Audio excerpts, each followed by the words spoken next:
तेव्हा जर त्या संपूर्ण समाजाने एका मनाने एका विचाराने जर काही परमेश्वराकडे साथ घातली ती तर त्याला पूर्ण करावी लागते.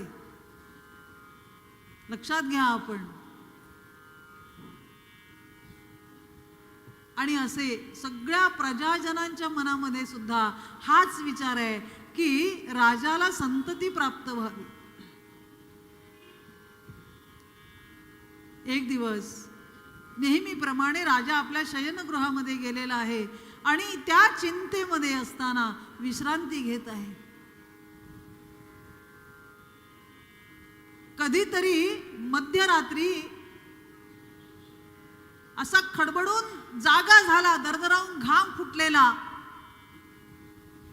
उठून बसला आपल्या शय्येवर आणि नीट उठून आपल्याला पडलेलं स्वप्न आठवायला लागला. राजाला स्वप्न पडलं होतं. ते स्वप्न असं होतं की तिघांचा वध माझ्याकडून झालाय असं ते स्वप्न होतं. घाबरला. आणि आता हे कुणाला सांगायचं तर कुलपुरोहित जे आहेत त्या वसिष्ठ गुरूंनाच आपण सांगितलं पाहिजे. म्हणून आपण स्वतः तसाच उठला आणि वसिष्ठ गुरूंकडे गेला. अगदी पहाटे पहाटेची वेळ आहे.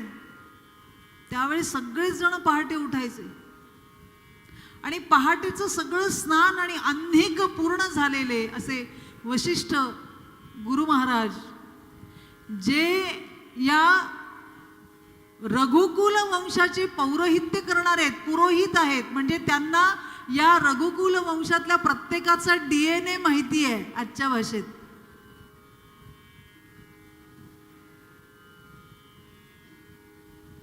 असे हे त्यांच्याकडे राजा आला. आता राजा जरी असला तरी आपले पुरोहित आहेत, गुरुजन आहे आणि म्हणून गुरुजनांच्या चरणाशी बसावं म्हणून राजा गुरुजनांच्या वसिष्ठ गुरूंच्या चरणाजवळ बसला आहे. घाबरलेला आहे, घाम फुटलेला आहे, चिंताक्रांत चेहरा आहे. वसिष्ठ गुरु म्हणाले, राजा काय झालं? इतक्या पहाटे पहाटे तुझं येणं झालं, काय झालं? राजाने आपल्याला पडलेलं स्वप्न आपल्या गुरुजनांच्या समोर मांडलं. गुरुदेव,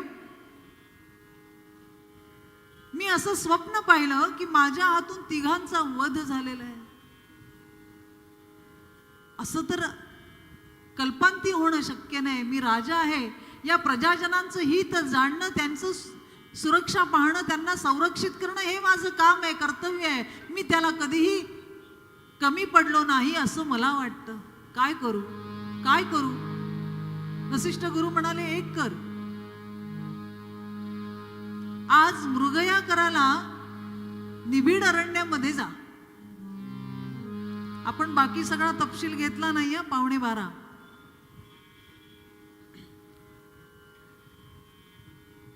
मृगया करायला राजा निघाला. राजे जे असतात त्यांनी शिकार करावी, रक्त बघायची त्यांना सवय असली पाहिजे. म्हणजे युद्ध करायला जर रक्ताचे पाट वाहिले तर त्याचा मनावर विपरीत परिणाम होऊ देऊ नये म्हणून त्यांनी नेहमी शिकार करावी. आपलं शौर्य, आपलं पराक्रम हा त्या निमित्ताने प्रकट होतो. आणि म्हणून राजा शिकारीला गेला. शिकारीला गेला गेला गेला, खूप दूर गेला, खूप आतमध्ये गेला. एकही शिकार मिळाली नाही. त्याच्या सोबत असलेले सेवक भरकटले. राजा दुसरीकडेच निघून गेला. काय करावं? मध्यरात्र झाली आणि त्याने विचार केला की मध्यरात्र झाली, पाण्याचा पाणवठा जिथे आहे तिथे पाणी पिण्यासाठी श्वापद आणि पशु येत असतात हे त्याला माहिती आहे. आणि म्हणून अंदाज घेतला समोर एक खूप मोठं सरोवर आहे आणि त्या सरोवराच्या निश्चितपणे काही योजना दूर असलेला असा एक वृक्ष पाहिला. भला मोठा वटवृक्ष होता तो. त्या वृक्षावर जाऊन बसला. राजाला हे सगळं यावं लागतं. एका रथातून दुसऱ्या रथात उडी मारता यावी लागते, म्हणजे तो चपळ असावा लागतो. त्याची शरीरयष्टी तशी असावी लागते. तो आहे गले लठ्ठ. इथून चालायला 4 पावलं चालायला सुद्धा जड जातात. असा काय राज्य करणार? आजूबाजूला 10-15 डॉक्टर. आपल्याला चालता येत नाही, तोंड पुसायला रुमाल हातात पकडता येत नाही. अशा स्थितीमध्ये तरी सुद्धा मला पंतप्रधान व्हायचंय.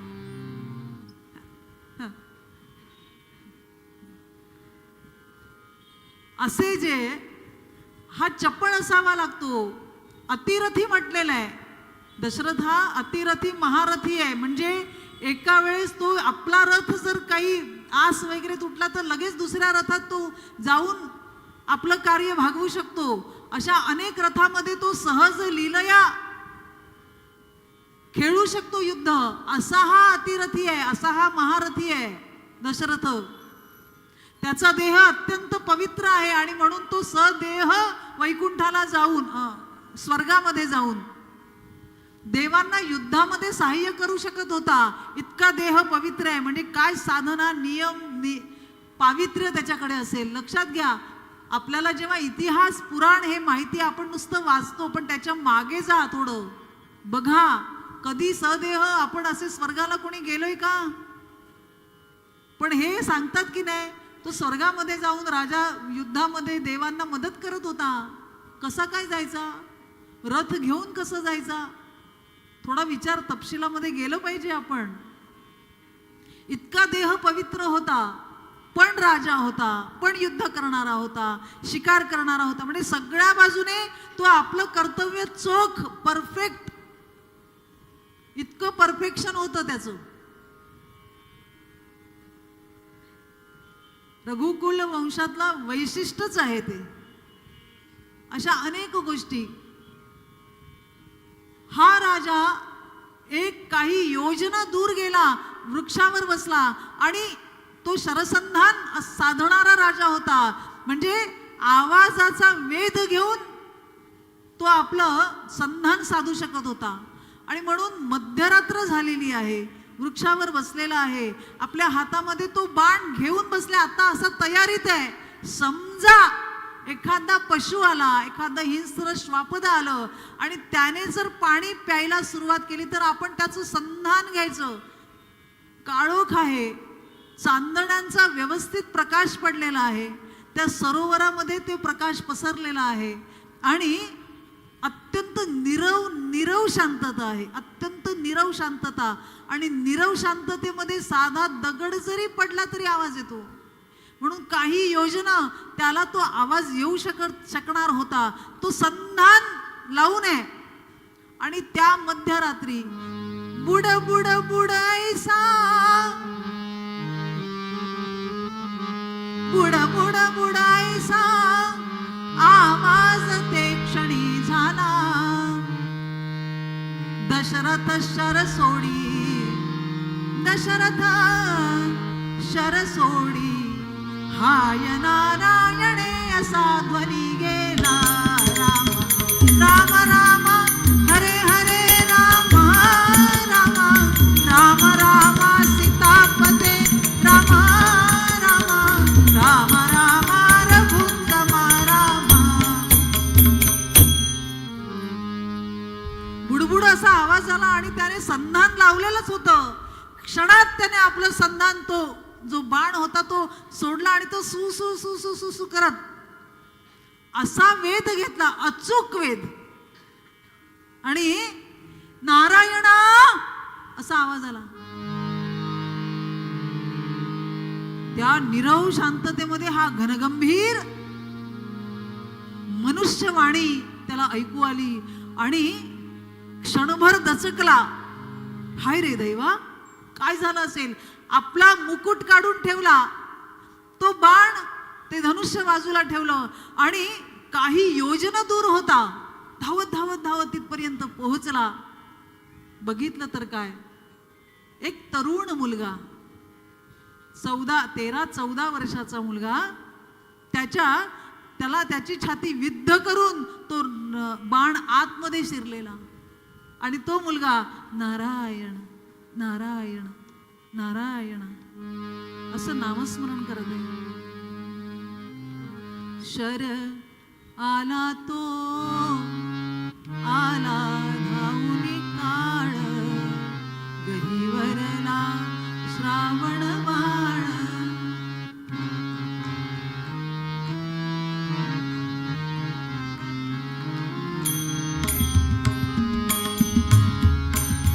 श्रावण बाळ गहिवरला श्रावण बाळ गहिवरला श्रावण बाळ. श्रावण बाळ नारायण नारायण जपत आहे. दशरथाने विचारलं, अरे बाळ तू, मला वेळ नाहीये, माझे आई वडील वृद्ध आहेत, त्यांना पाण्याची अत्यंत तहान लागली, तृषा लागली, आम्ही काशी यात्रेला चाललोय, पण आता माझी आई वडिलांना घेऊन यात्रा होणार नाही, तेव्हा तुम्ही एक कराल का, एवढं पाणी त्यांना नेऊन द्या. ते पाण्याने अत्यंत व्याकुळ झालेले आहेत आणि एक करा, सांगू नका, बोलू नका, विचारतील सांगा मी श्रावण आहे असं बोला. आणि नारायण नारायण करत त्यांनी आपला देह तिथे सोडला. इतक्या लहान वयामध्ये भगवंत नाम मुखातून सहज येतं, काय असेल. दशरथाने ते पाणी भरून घेतलं. त्याने अंदाज बांधला कुठपासून ते कुठपर्यंत हा गेला असेल, कुठून तो आला असेल असा अंदाज बांधला आणि शोधत शोधत शोधत त्या तिथपर्यंत आला. वर्णन करतात कावडीमध्ये बसले होते, पण कावड बाजूला होती आणि त्या दोनही आई वडील वृद्धांना एका झाडाखाली स्वच्छ केलं आणि तिथे त्यांना बसवलं होतं. त्यांच्या जवळ जे आसन होतं ते आसन पसरवलेलं आणि त्या ठिकाणी त्यांना सांगितलं, तुम्ही विश्रांती घ्या, क्षणिक मी असा जातो आणि पाणी घेऊन येतो.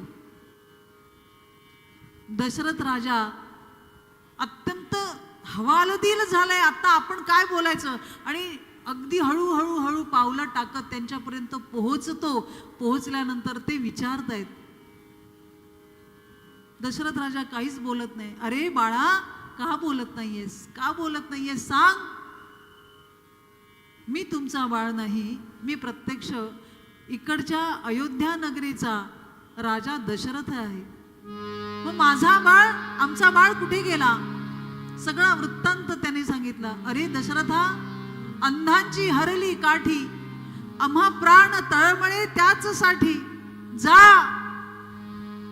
तू पुत्र पुत्र करुणी ऐसा. दशरथा, आमच्यावर हे संकट आणलंस ना, आम्ही तुला शाप देतो. तू पुत्र पुत्र करुणी ऐसा, मरशील शापवाणी खचित खरी ठरणारी, खचित खरी ठरणारी. जाणूनी घेई तक्षणी रामा रामा रामा रामा हरे हरे रामा रामा रामा रामा सीतापते रामा रामा रघुत्तमा रामा. दशरथ हर्ष विषादमानी, आनंद झाला का, तू पुत्र पुत्र करुनी, आणि विषाद झाला पुत्राचं नाव घेता घेताच मृत्यू. हरकत नाही, पण पुत्र हा शाप आहे की आशीर्वाद आहे. सज्जनांचा शाप सुद्धा आशीर्वाद ठरतो, लक्षात घ्या. आणि त्यांनी सुद्धा मुलगा आपला गेला म्हणून त्यांनी देह विसर्जन केले आणि तिघांची चिता त्यांनी पेटवली, चितेला अग्नी दिला आणि दशरथ परत आला. घडलेली सगळी घटना आपल्या गुरुजनांच्या समोर मांडली. वसिष्ठ गुरु म्हणाले, आनंदाची वार्ता आहे, काळजी करू नको. आपल्याला पुत्र कामेष्टी यज्ञ करावा लागेल आणि पुत्र कामेष्टी यज्ञ करू बाकी सगळी सिद्धता आपण करू. वाल्मिकी रामायणामध्ये स्वच्छ उल्लेख आहे की 10,000 वर्ष हा यज्ञ सुरू राहिला. वाल्मिकी रामायणाचं सांगते. आता 10,000 वर्ष आपण ऐकून ठेवा. फक्त 2 दिवसाचा यज्ञ पूर्ण करायला किती काय काय जमा करायला लागते.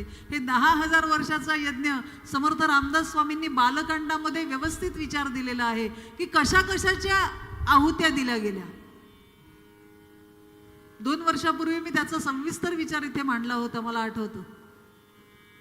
10,000 वर्ष हा यज्ञ सुरू राहिला.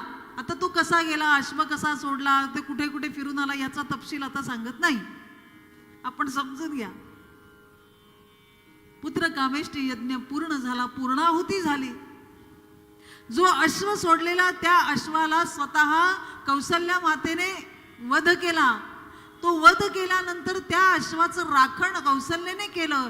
दुसऱ्या दिवशी जेव्हा पूर्णाहुतीची वेळ आली तेव्हा पूर्णाहुती करताना त्या अश्वाच्या आहुत्या दिल्या गेल्या.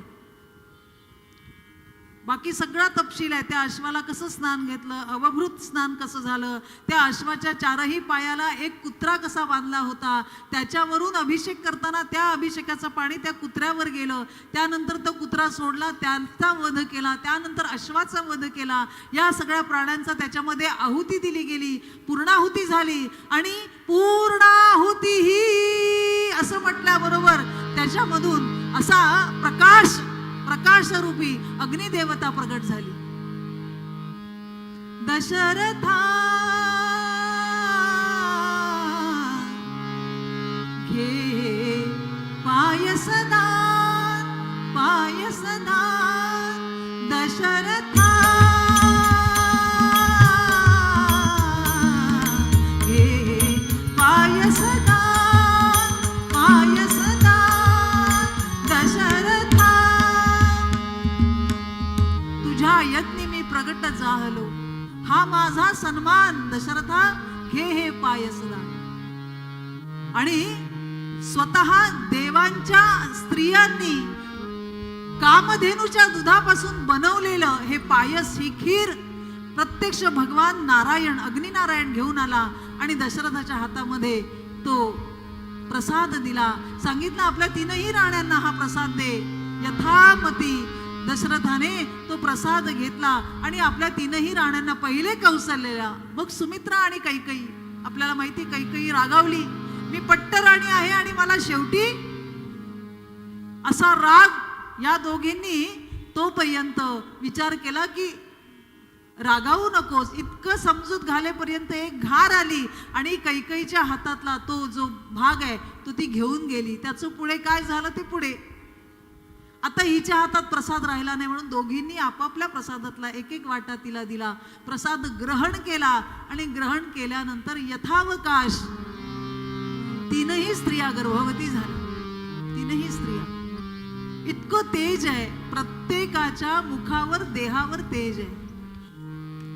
वसिष्ठ गुरु म्हणतात, दशरथा आपल्या राणींचे डोहाळे विचारायचे असतात. तुला काय वाटतं विचारायला जा. आणि म्हणून पहिले कैकेयीच्या महालात आले.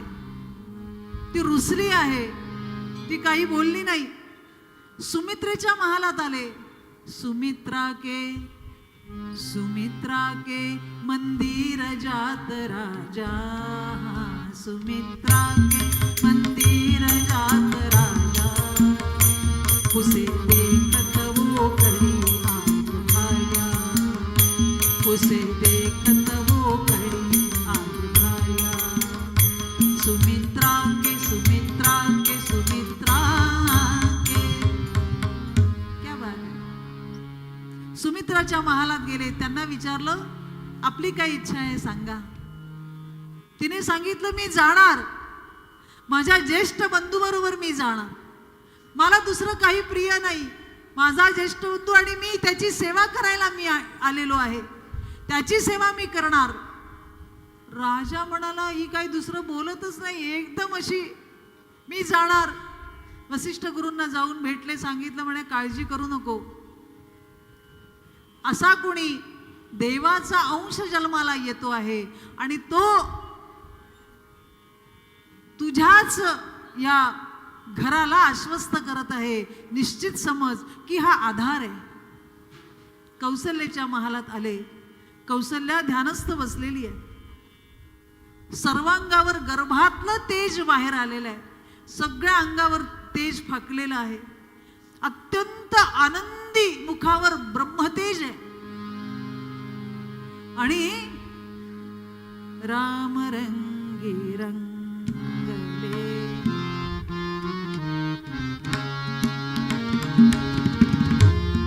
राम रंगले मन, राम रंगी रंगले.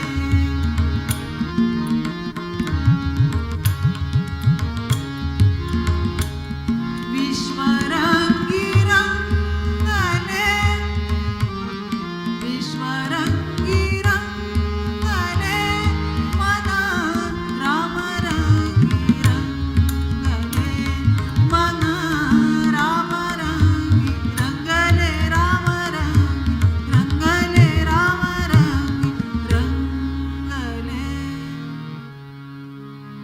त्या स्वतःच्या लीलेमध्ये मग्न आहे कौसल्या. परमात्मा स्वतःच्या लीलेमध्ये मग्न असतो, लक्षात घ्या.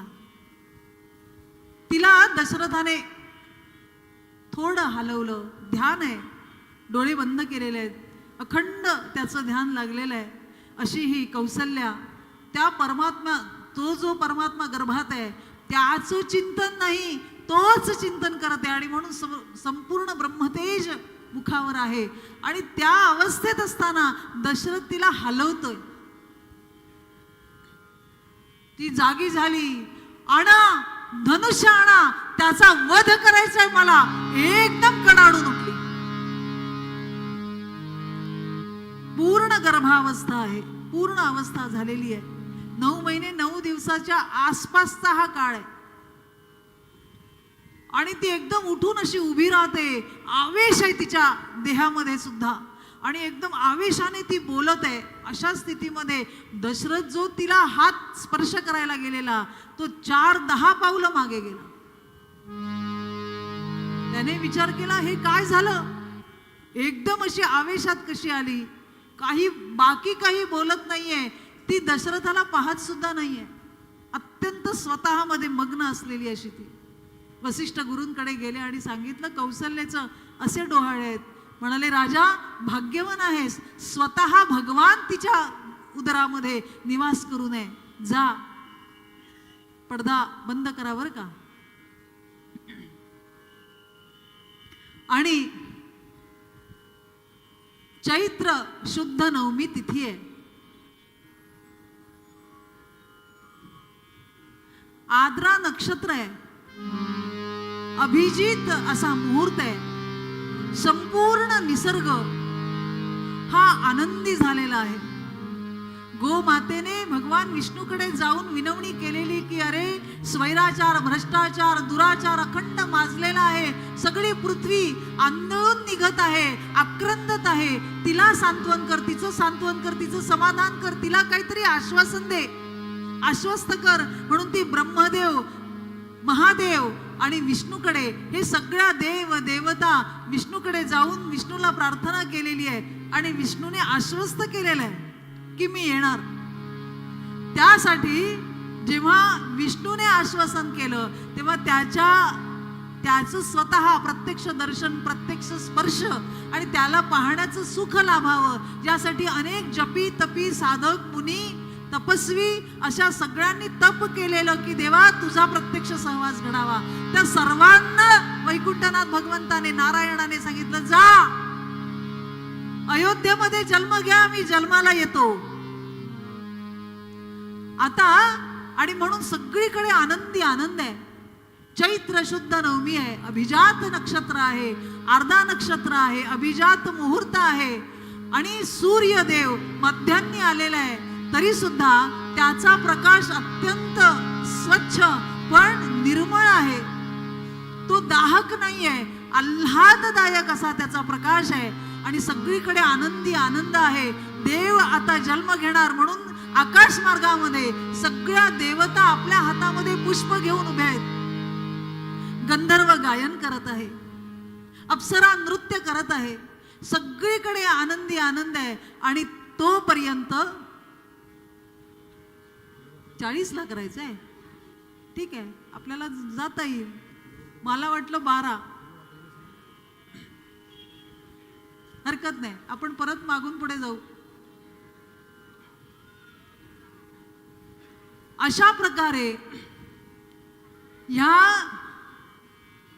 दशरथाने पुत्रकामेष्टी यज्ञ केला. पुत्रकामेष्टी यज्ञ करताना त्याच्यामध्ये जो अग्निदेव प्रकट झालेला आहे, तो अग्निदेव जेव्हा हे पायसदान देत आहे, तेव्हा हे पायसदान प्रत्यक्ष कामधेनूच देवांच्या स्त्रियांनी तयार केलेलं. स्वर्गामध्ये हे तयार करताना देव स्त्रिया आहेत, त्या स्त्रियांनी हे घोटी व दुधातून तयार केलेलं हे पायस आहे.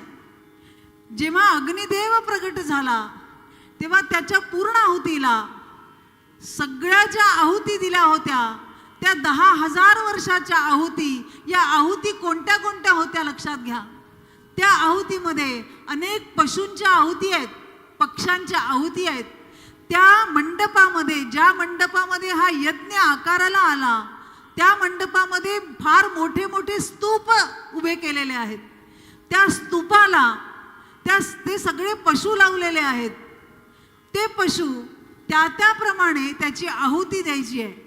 आणि ते पशु कोणत्या वेळेला कशा प्रकारे आहुती द्यायची याचं मार्गदर्शन करायला त्या यज्ञाच्या भोवती जाबाल ऋषी बसलेले आहेत, वसिष्ठ देव बसलेले आहेत. म्हणजे त्यांचे पुरोहित जे आहे ते वसिष्ठ गुरु बसलेले आहेत, जाबाल बसलेले आहेत, कश्यप ऋषी बसलेले आहेत.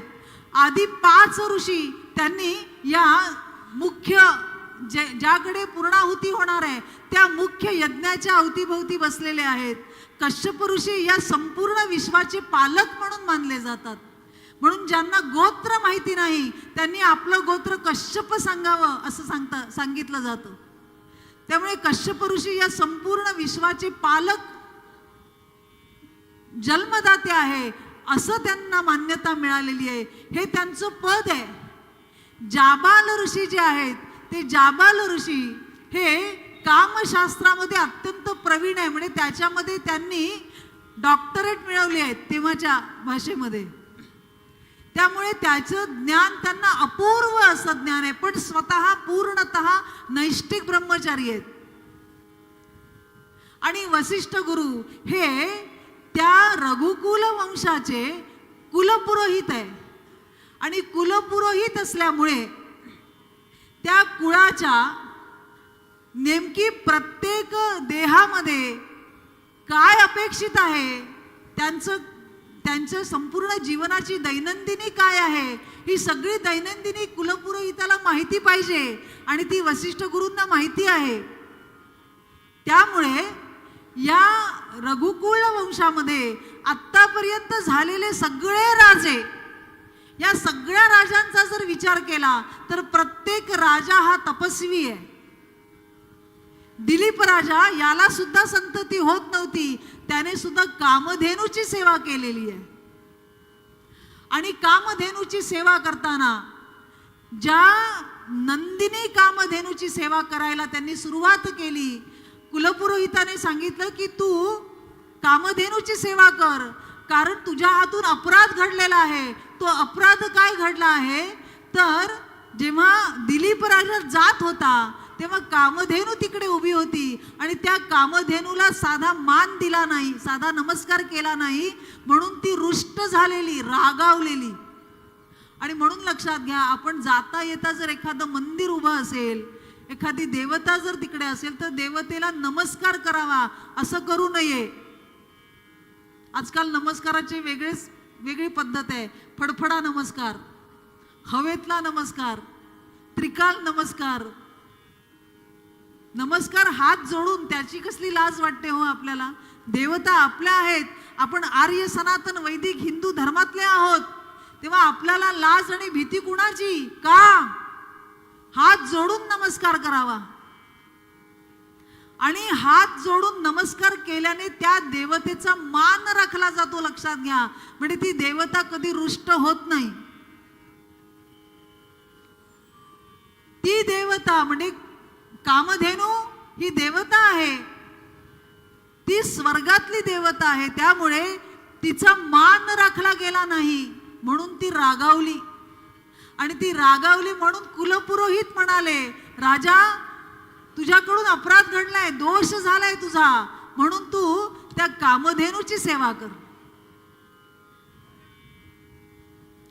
कामधेनूची सेवा करण्यासाठी दिलीप राजा आणि त्याची पत्नी, लक्षात घ्या, आपण घाईने जन्म करायला जात होतो तेव्हा आपल्याला पुन्हा मागे म्हणजे या आपलं असं असेल, देवाची इच्छा असेल की या रघुवंशातला एक तरी राजा व्यवस्थित सांगावा, नाही का? काय याची परंपरा? अहो, देव उगाच कुणाच्याही पोटी जन्माला येत नसतो, लक्षात घ्या. अनेक पिढ्यांचं पुण्य असावं लागतं तेव्हा एखादा संत पुरुष जन्माला येतो. मनुष्याणाम सहस्रेषु यदती कश्चित सिद्धयेत असं म्हटलेलं आहे. हजारातून एकच असा महात्मा जन्माला येतो जो आत्मज्ञान प्राप्त करतो. हजारातून एक. त्याच्यासाठी अनेक पिढ्यांची पुण्याई असावी लागते. मग इथे तर देव जन्म घेणार आहे, मग त्याला किती किती पिढ्यांची पुण्याई असेल, काय तपश्चर्या असेल. अजराजा, या अजराजाचं सुद्धा विलक्षण जीवन आहे. या दिलीप राजाचं अत्यंत तपपूत असं जीवन आहे. कामधेनू रुष्ट पावली म्हणून कुलपुरोहिताने सांगितलं, तुझ्याकडून अपराध घडला, दोष घडला, यासाठी तुला तिची सेवा करावी लागेल. आणि सेवा कशी करायची? तर जोपर्यंत कामधेनू उभी आहे तोपर्यंत उभं राहायचं. जोपर्यंत ती काही खात नाही तोपर्यंत तू सुद्धा अन्न ग्रहण करायचं नाही. तिने जर पाणी प्यायले नाही तर तू सुद्धा पाणी प्यायचं नाही. ती जर बसली तरच तू बसायचं. तिने काही अन्न ग्रहण केलं तरच तू ग्रहण करायचं. आणि त्या काळामध्ये पूर्णतः ब्रह्मचर्य व्रताचा स्वीकार करायचा. या सगळ्या गोष्टी स्वीकारून दिलीप आणि दिलीपची भार्या असे दोघ जण स्वर्गलोकात गेले आहेत. मी परत एकदा सांगते, स्वर्गलोकात जायला देह पवित्र असावा लागतो. तुकाराम महाराज सदेह वैकुंठाला गेले. वैकुंठाला जायला हा देह लागत नाही. त्या देहातले म्हणजे हा अस्थिमासाचा रुधिराचा असलेला देह, हा देह बदलावा लागतो. तुकाराम महाराजांचा देह कापुरासारखा झाला होता, लक्षात घ्या. कापूर असतो ना, कापूर, तसा. जेव्हा त्यांच्या मांडीवर एक कुऱ्हाड पडली, घाव पडला, तेव्हा मांडीचे 2 तुकडे झाले पण रक्त निघालं नाही. त्याच्या आतमध्ये रक्तवाहिन्या नव्हत्या. इतका देह बदलला होता. तपश्चर्याचं सामर्थ्य काय आहे ते सांगते. आणि म्हणून हा देह घेऊन ते वैकुंठाला जाऊ शकले. हा देह फक्त मर्त्य लोकातला आहे. तेव्हा हा इथेच संपतो. पण हे रघुवंशातले सगळे राजे इतके पवित्र होते, इतके तपपूत होतं त्यांचं जीवन, की ते स्वर्गलोकामध्ये देवांना युद्धात मदत करायला जाऊ शकत होते, रथासहित.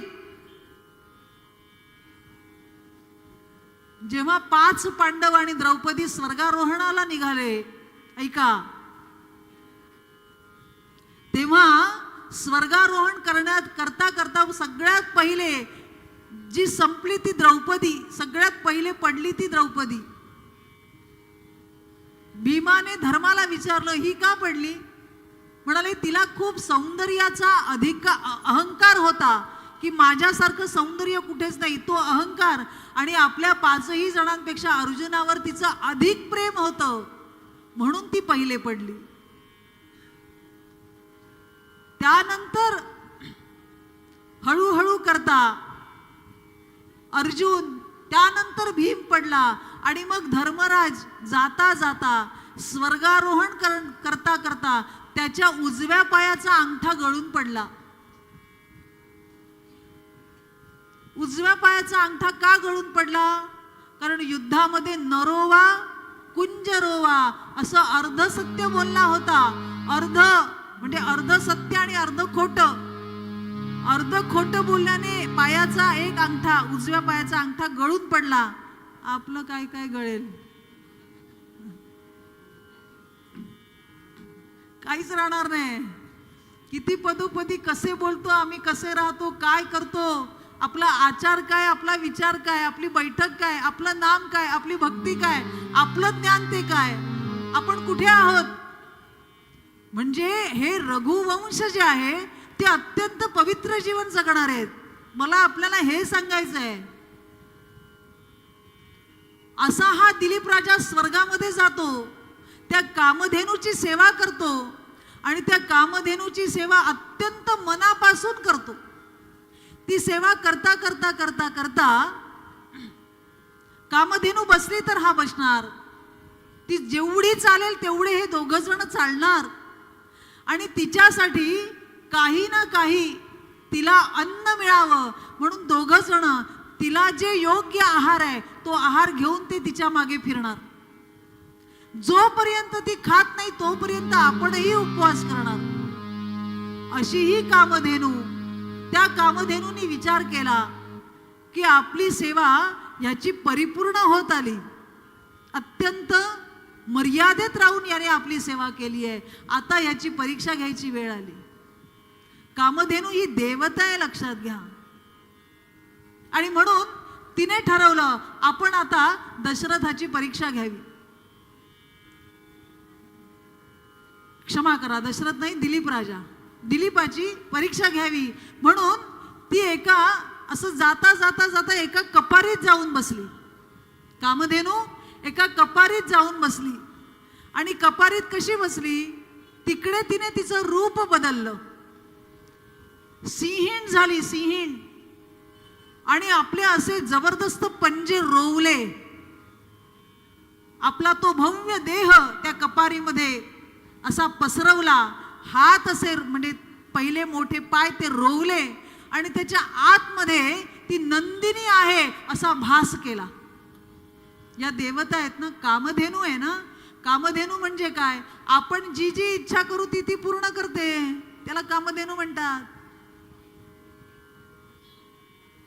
दिलीप राजा फिरत फिरत फिरत शोधत शोधत तिच्यापर्यंत पोहोचला. बघितलं तर एक सिंहीण आहे, ती बसलेली आहे आणि तिने तिचे पाय रोवलेले आहेत आतमध्ये, कपारीत मागे सगळं शरीर पसरवलेलं आहे, अशी भव्य ती सिंहीण आहे. आणि तिच्या त्या दोन पंजामध्ये ती नंदिनी आहे. आणि दिलीप राजा सांगतो की हे माझं दैवत आहे, त्यामुळे हिची सेवा मी करत आहे, हिच्या सुरक्षिततेची संपूर्ण जबाबदारी माझ्यावर आहे, त्यामुळे तुम्ही हिला सोडा. ती मनुष्य वाणीने बोलते की मी सोडणार नाही, हे माझं भक्ष्य आहे, खूप दिवस झाले मी उपाशी आहे आणि इतकं लहान कोवळं असलेलं असा पशु जर माझ्या जवळ आला तर मी का सोडणार. वाल्मिकी रामायणात याचा तपशील येतो बरं. आणि ती म्हणते मी सोडणार नाही, माझं भक्ष्य आहे, मी हिला भक्षण करणार. दिलीप राजा सांगतो नाही, तिची संपूर्ण जबाबदारी माझ्यावर आहे, तिला सोडा, तुम्हाला काय पाहिजे सांगा, मला तुम्ही घ्या, मी संपलो तर चालेल, पण जी माझी देवता आहे तिला जर असा मृत्यू आला तर माझ्यावर माझे कुलपुरोहित आणि माझ्या देवता, माझ्या वंशाचा दोष म्हणून सगळेजण माझ्याकडे पाहतील, सोडा तिला. ती सिंहीण मनुष्य वाणीने बोलते की मला तू नकोय, मला हीच पाहिजे. दिलीप राजा स्वतः हळूहळू हळू त्या सिंहिणीच्या जवळ जातो आणि सांगतो की हरकत नाही, एक काम करा, काही काळ फक्त हिला बाजूला घ्या, काहीही हिने खाल्लेलं नाहीये, तेव्हा एवढं मात्र तिला खायला देतो, तेवढं माझं काम झालं की मग आपण विचार करू. तिला तोपर्यंत बाजूला होते न होते तो ते गवताचं कवळ त्या नंदिनीला दिलं आणि दिलीप राजा आपण जाऊन त्या सिंहिणीच्या दोन पंजामध्ये बसून गेला आणि नंदिनीला सांगितलं तू जा, तुझ्या सुरक्षिततेची माझी जबाबदारी आहे. मी राजा आहे ना, माझं कर्तव्य म्हणून मी तुला सांगतो, तू जा. आपली भार्या समोर उभी आहे, तिला सांगतो तू हिची परिपूर्ण सेवा कर, सेवा वाया जात नाही. आता माझं जे व्हायचं ते होईल. आणि म्हणून त्या सिंहिणीला दिलीप राजा सांगतो की आता मी तयार आहे, माझा तू स्वीकार कर, मला मृत्यूचं भय नाही. आमच्या रघुवंशामध्ये अशी रीत आहे, आतापर्यंत आमचा रघुवंश असाच नामवंत नाही झाला. प्रत्येक राजा देह कसा सोडतो, वार्धक्यानाम मुनिवृत्तीनाम योगनांते तनु त्यजम. वार्धक्य आलं की आम्ही मुनिवृत्ती धारण करतो, आमच्या वैभवाला आम्ही बाजूला करतो, आम्ही रानात जातो, गंडकी नदीसारख्या क्षेत्रामध्ये जाऊन तिचा आश्रय घेतो, कुटिया बांधतो, सगळ्या वैभवाचा त्याग करतो आणि कंदमुळं खाऊन मुनिवेश धारण करतो आणि तपश्चर्या करतो. आमच्या कुळाचं हे वैशिष्ट्य आहे. त्या कुळाचं वैशिष्ट्य हे अजराजाच्या स्वयंवराच्या वेळेस तिची जी अजराजाला बघायला येणारी आहे तिची सखी तिचं वर्णन करते की हा रघुवंशातला राजा आहे, हा युवराज जो आहे हा रघुवंशातला आहे. आणि या रघुवंशाचं वैशिष्ट्य असं आहे, कालिदासजी वर्णन करतात भवभूती रामायणामध्ये की या कुळाचं वैशिष्ट्य आहे की जसा योगी देह सोडतो तसे हे रघुवंशातले प्रत्येक राजे एखाद्या योग्याने देह ठेवावा तसा प्राण उत्क्रमण करतो, आपल्या ब्रह्मांडात प्राण ठेवतो आणि मग त्याचं उत्क्रमण होतं. या वंशाचं हे वैशिष्ट्य आहे. आणि मग अजराजाचा विवाह ठरलाय. दिलीप राजा त्या सिंहिणीला सांगतो आहे हे आमच्या वंशाचं वैशिष्ट्य आहे. लक्षात घ्या की आम्ही जर स्वीकारलं तर ते परिपूर्ण करतो. त्यामुळे मी ही सेवा स्वीकारली आहे, तिच्या रक्षणाची संपूर्ण जबाबदारी माझी आहे. म्हणून नंदिनीला सांगितलं नंदिनी तू जा. भार्येला सांगितलं परिपूर्ण सेवा कर, सेवा वाया जात नसते, काहीतरी त्याचं पुण्य फलद्रूप होईल आणि आपला वंश उद्धरेल. काळजी नको करू, आम्हाला मृत्यूचं भय नाही. ज्याच्या संपूर्ण जीवनामध्ये दैनंदिनीमध्ये अखंड ज्याला मृत्यूचं भान आहे त्याला मृत्यू समयी मृत्यूची भीती वाटत नाही. हो, भीती नाही वाटत. आणि असे दिलीप राजा तो त्या सिंहिणीला पुन्हा पुन्हा पुन्हा सांगत आहे. आणि सांगता सांगता ती सिंहीण अत्यंत दयार्थ वृत्तीने त्याच्याकडे पाहते आणि तिचं मूळ रूप ती धारण करते. ती म्हणते राजा मी तुझी परीक्षा घेतली, अरे मीच ती नंदिनी आहे. आणि त्या राजाला कवटाळून घेतलं, त्याला सांगितलं राजा मी तुझ्या सगळ्या सेवेने अतिशय प्रभावित आहे आणि प्रसन्न आहे, काय पाहिजे. राजा म्हणतो माझ्याकडून अपराध घडला, मी तुला नमस्कार केला नाही म्हणून तू रागावलीस ना, यापुढे कधीही असा अपराध घडणार नाही. आणि म्हणून देव देवता मंदिर महात्मा जर कोणी भेटला तर त्या क्षणी हात जोडून लाज वाटत असेल तर मनाने तरी असं वाका. तो त्यांचा मान आहे, तो त्यांचा सन्मान आहे. काहीतरी प्राप्त करायला संपूर्ण जीवनाचा त्याग केलेले असे त्यागी लोक असतात हे. आणि म्हणून त्यांचा तेवढा मान राखावा. अशा प्रकारे ती नंदिनी प्रसन्न झाली, आशीर्वाद दिला. दिलीप राजा आणि त्याची भार्या स्वतः या अयोध्या नगरीमध्ये आलेले आहेत. त्यांना संतती प्राप्त झाली आणि असं करत करत करत करत एक एक एक एक पिढी पुढे जाते. प्रत्येक पिढीमध्ये हे वैशिष्ट्य आहे की प्रत्येक जण सेवेमध्ये रत आहे, प्रत्येक जण विष्णूचं स्मरण करणारा आहे, ध्यान करणारा आहे, चिंतन करणारा आहे. जीवनामध्ये अखंड मृत्यूचं भान समोर ठेवलेलं आहे. आणि प्रजायै स्वाहा, प्रत्येक प्रजा ही माझा पुत्र आहे या दृष्टीने त्या प्रजेचं रक्षण करतात. सगळ्या प्रजेला समाधान देतात. आपल्या कोठाघरामध्ये असलेलं अन्न नव्हे, आपल्याकडे असलेलं जे धन आहे, जी संपत्ती आहे, ती संपत्ती सुद्धा यथायोग्य प्रमाणे दान करण्याची वृत्ती त्यांच्यामध्ये आहे. आणि म्हणून या रघुवंशामध्ये ही लक्ष्मी स्थिर आहे. लक्षात घ्या, लक्ष्मी केव्हा स्थिर राहते? नदीचा प्रवाह हा प्रवाहित असलेला भला. नदीचं पाणी जर थांबलं तर ते नासते. धन जर प्रवाहित राहिलं तर ते वाढते. दान करत राहिलं तर पुण्य जमा होते. धर्म वागत राहिलो तर नीती साकार होते. नीती जीवनामध्ये आली तर धर्म रक्षिती रक्षितः. धर्माचं नीतीचं पालन यथायोग्य केलं तर तोच धर्म, ती नीती आपलं रक्षण करते. लक्षात घ्या. म्हणून म्हटलेलं आहे, जर तुम्ही धर्माने वागलात, जर तुम्ही धर्माचं रक्षण केलं तर तोच धर्म तुमचं रक्षण करतो. म्हणून नीती, धर्म, न्याय या गोष्टी आपल्या जीवनामध्ये का असाव्या, हे इतिहासकार रामायण, महाभारत, भागवत या अनेक ग्रंथातून आपल्याला एकच महात्मे संदेश देतात की नीतीने राहा, धर्माने राहा, अत्यंत पवित्र असं जगा. या रघुवंशामधलं हे वैशिष्ट्य आहे, एक आहे की आपण बोललो ते वागणारे असे हे आहेत सगळे राजे. त्यामुळे प्रत्येक राजाचं एक एक एक एक असं वैशिष्ट्य आहे.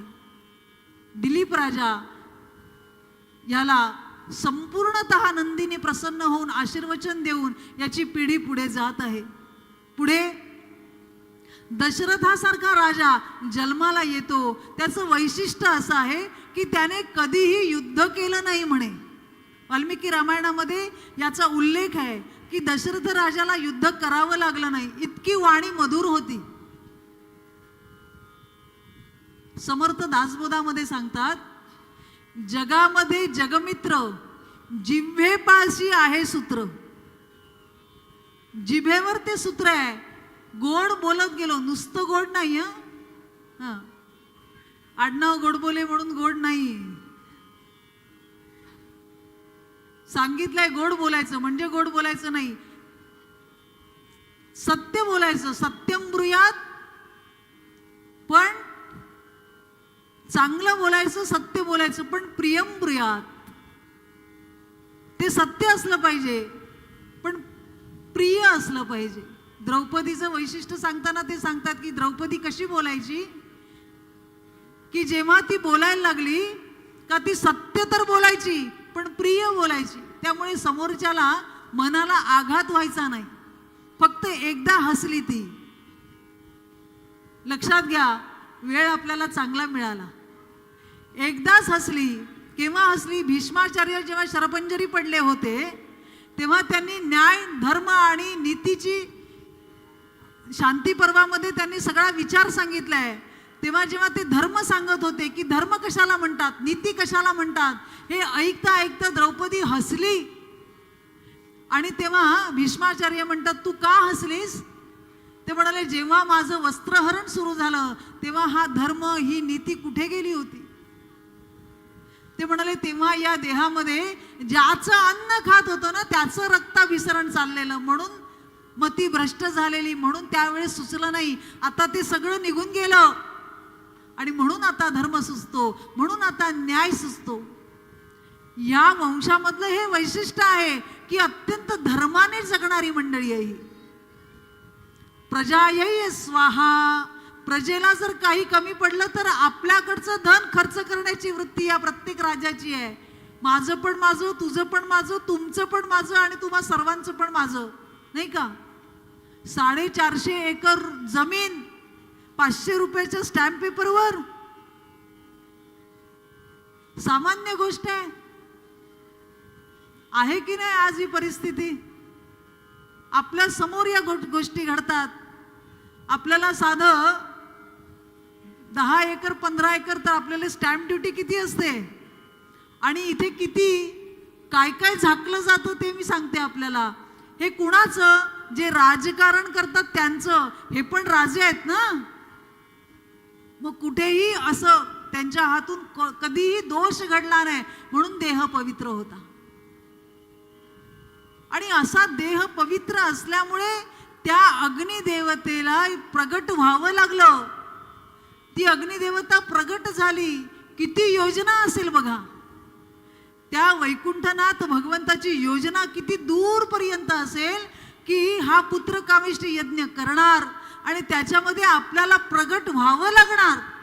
कारण सगळे अत्यंत तपस्वी असे ऋषी बसलेले आहेत. ते जे जाबाल ऋषी आहेत ते अत्यंत तपस्वी आहे. त्यांनी कधी स्त्री पाहिलेली नाही. काय तपपूत जीवन असेल. असे हे तपस्वी, त्यांच्या मार्गदर्शनाखाली हा यज्ञ परिपूर्ण झालेला आहे. सगळ्या प्रकारच्या औषधी पूर्ण झालेल्या आहेत. यज्ञ का, लक्ष द्या, यज्ञ का करायचा असतो? जेव्हा सगळ्या प्रकारच्या औषधीचा उपयोग झाला, सगळी वैद्यराज अनेक मात्रा देऊन पूर्ण झाल्या, तरी सुद्धा संतती होत नाही. आणि म्हणून या ऋषींनी एकत्र बसून विचार विनिमय केला की ही औषधी ज्या आहुतीच्या माध्यमाने, जी आहुती आपण देणार त्या पूर्णाहुतीच्या माध्यमाने ती औषधी तयार होईल. आणि ती औषधी धुराच्या माध्यमाने राजाच्या मज्जारज्जूमध्ये जाईल आणि मेरुदंड तो श्वास घेईल, त्या धुराचा श्वास घेईल. तो धूर त्याच्या आतमध्ये जाईल आणि तो गेलेला धूर त्याच्या मज्जारज्जूपासून संपूर्ण देहामध्ये रक्तवाहिन्यातून फिरेल आणि त्याच्या वीर्यामध्ये प्रवेश करेल. किती सूक्ष्म विचार आहे बघा.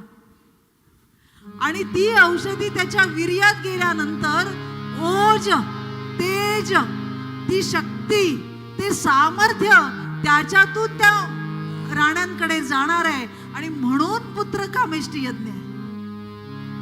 हा यज्ञ 10,000 वर्ष का चालला? त्या औषधी तयार व्हायला लागल्या. कोणत्याही प्रकारच्या संविधा चालत नाही, त्याला विशिष्ट संविधाच लागतात. त्याप्रमाणे सगळी योजना केलेली. आणि म्हणून देवाला, अग्निनारायणाला वाटलं की एवढ्या पिढ्यानी पिढ्या यांचं जीवन तपस्वी आहे. केवळ स्वार्थ कधीच नाही. जीवन तपस्वी आहे, पवित्र आहे. आणि म्हणून आपल्याला प्रगट व्हावं लागेल यासाठी अगोदरच सगळी तयारी केली होती. आणि म्हणून अग्नि नारायण प्रगट झाला. ते अत्यंत कामधेनूच्या दुधापासून तयार झालेलं ते ओज, ती शक्ती त्या पायस दानातून त्या राण्यांकडे गेली आणि मग गर्भधारणा झालेली आहे यथावकाश. त्या गर्भधारणेतून आता पुढे प्रत्यक्ष वैकुंठाला राहणारा भगवान, जो अतल वितल सुतल तलातल रसातल पाताल, त्याच्या खाली त्याचं निवासस्थान आहे. आणि भू भुवः स्वहा जना तपा महर लोकहा अशा आणि आनंद असे हे 14 भुवन आहेत. या 14 भुवनांमधून त्या खाली विराजमान असलेले जो परमात्मा आहे, जो शेषनागावर पहुडलेला आहे, या संकल्पना आहेत बरं का. आपण जर काही पुराण, विष्णू पुराण वगैरे वाचलं तर आपल्याला हे लक्षात येईल या संकल्पना कशा दिल्या आहेत, काय याच्यातून त्यांना आपल्याला सांगायचं आहे. तो विष्णू भगवान खाली पहुडलेला आहे, भव्य असं त्याचं रूप आहे. आणि शेषावर तो पहुडलेला आहे. जेव्हा अति पृथ्वीवर अराजकता माजते तेव्हा ती डोलायमान होते. आणि ती डोलायमान झाली की त्या शेषावर असलेली पृथ्वी हल्ली की देव जागा होतो. तोपर्यंत तो त्याच्या लीलेमध्ये मग्न असतो, असं वर्णन आहे. विष्णू पुराण वाचा आपण.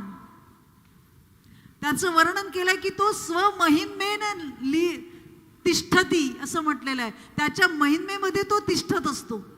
आणि म्हणून तो तिष्ठत असलेला भगवान त्याच्या त्या महिमेमधून बाहेर येतो आणि मग आश्वस्त करतो. त्यासाठी एवढ्या घटना घडाव्या लागतात. योजकहा तत्र दुर्लभहा, योजना त्याचीच असते. आणि ते सगळं घडून आल्यानंतर पुढे प्रत्यक्ष भगवान कुणाच्या उदरात प्रवेश करतो तिचंही जीवन तपासलं जातं.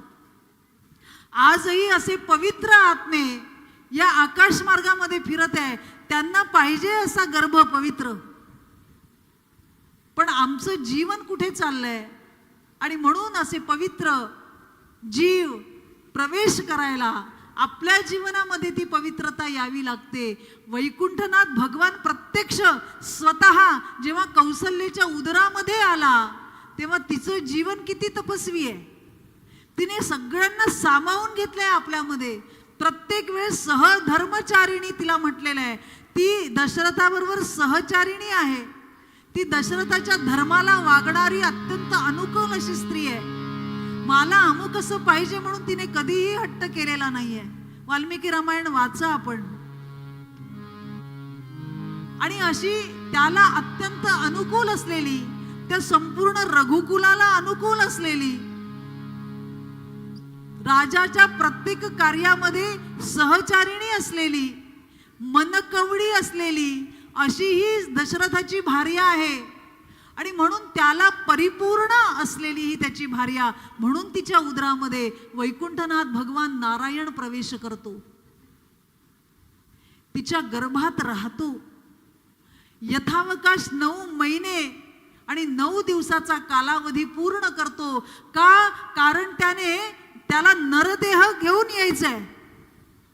नरदेह घेऊन येताना त्याच्या सगळ्या मर्यादा त्याला राखाव्या लागतात, सगळ्या मर्यादा स्वीकाराव्या लागतात. म्हणून अवतरती इति अवतारः.